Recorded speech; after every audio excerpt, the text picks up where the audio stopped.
Welcome to another episode of It's Just 10 Minutes. I'm your host, Mary Frazier.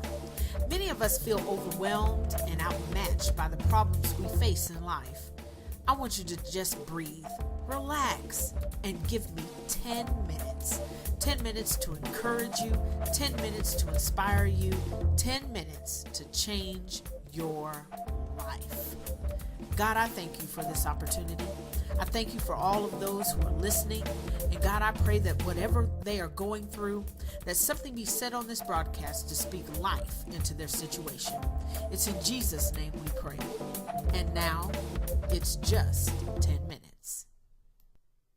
About 3 years ago, during a conversation with my mentor, she asked me a question that still resonates with me. She asked me, Mary, why are you hiding? When are you going to come out of hiding? I played dumb to force her to explain what she meant, and after she finished explaining, I left her presence with some hurt feelings and a tinge of saltiness. And after I left, two things happened. Number one, I was shaken to my very core. And number two, I realized she was right. So I did what most of us don't like to do. I took an inventory and looked inward and asked myself 3 questions. Why was I hiding? How was I hiding? And what did I need to do to come out of hiding and to live out loud? I know I'm not the only person that has ever lived life hidden in plain sight. For to be hidden in plain sight is to hide one's personality, hide their gifts and their talents. And I, for one, was definitely guilty of all 3. But why? Why would one hide? Why was I hiding? Well, there are a few reasons. First, I had low self-esteem, or a better description would be no self-esteem.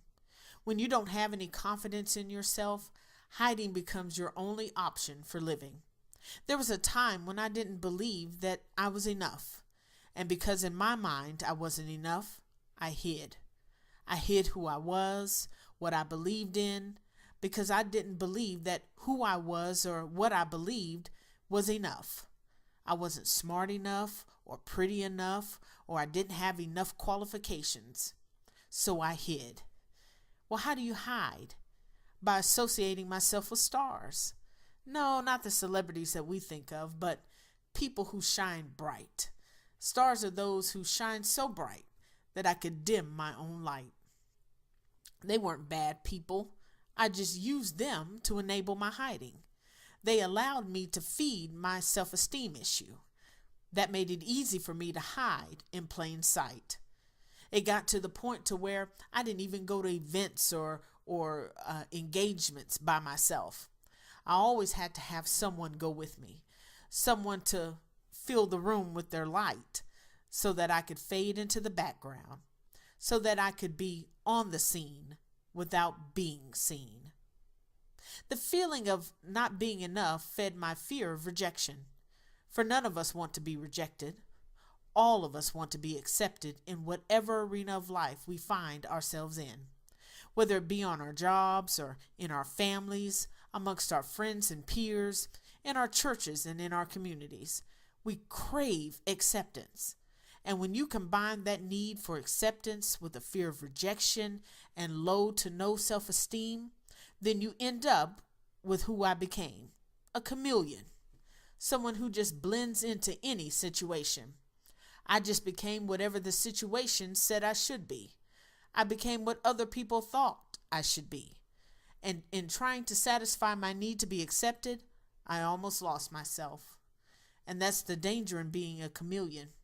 After a while, you no longer recognize yourself, and your life, it's no longer your own.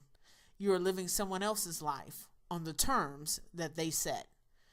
And another reason for hiding? Trust. In order to trust people, you have to open yourself. You have to show parts of yourself. And exposing oneself, that's scary business. It makes you vulnerable and leaves you open to, you guessed it, rejection. I didn't trust people to accept the Mary that I was, so I gave them the Mary that I thought they wanted and built a wall around the real Mary to keep people at arm's length. And because the wall was invisible, no one knew it was there, not until they got too close and ran into it. For walls are great protectors. They keep people out. They keep you safe until they don't. For walls are great at keeping people out, but they also hold you in. I built a wall when I stopped trusting other people. I stayed behind that wall when I stopped trusting myself. It saddens me to think of the opportunities that I've missed, relationships that I let fail, all because I chose to remain hidden in plain sight. So, how do we move from being hidden in plain sight to living life out loud? Well, first we have to know who we are. You are unique. There is no one like you on the earth. We are all different. For when God made us, He broke the mold. There's no one out there that can do what you do that is like you. Absolutely no one. Embrace your uniqueness. You have a purpose. There's a calling and a purpose in each of us to fulfill. Our purpose is unique to the gifts and the talents that we possess. You have value. You are valuable. You are priceless. You are a treasure. And God thought so much of you that He sent His Son to die just for you. You got to know who you are. And then we have to realize our limitations. We have to realize that not everyone is going to like us. That's just a fact of life. Not everyone is going to like you for whatever the reason. And oftentimes that reason doesn't have anything to do with who you are. So no matter what you do or what you say or how you behave, you will never ever get some people to like you. And that's okay. But we also have to realize that not everyone will get us. Yeah, we're unique. And I, for one, I'm a nerd. I'm a geek. Not everyone gets me. And I realize that now. And that it's okay. I'm not for everyone, and neither are you. And when we realize that not everyone will like us nor get us, then we lessen that need to be accepted by everyone.